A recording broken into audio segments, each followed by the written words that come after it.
everyone, I'm going to show you how to add a profile picture in Canva. So to start, open Canva and sign in to your Canva account. Next, click your current profile picture or initials in the bottom left corner. Now select settings or account or your account. So select your account.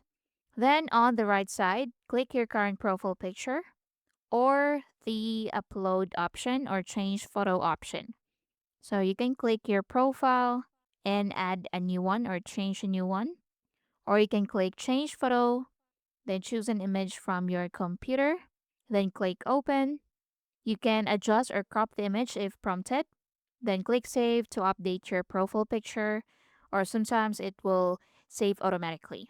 Now, if you want to remove the photo and you want to change it to another one, you can click remove photo, click remove photo to confirm the action, then upload a new one. So click upload photo and choose the photo that you want to use.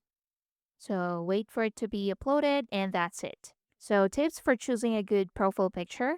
Use a clear high quality image. Choose a square photo for the best fit. Keep your face centered if it's personal profile and avoid blurry or heavily cropped images. Use a professional looking photo for work or team accounts.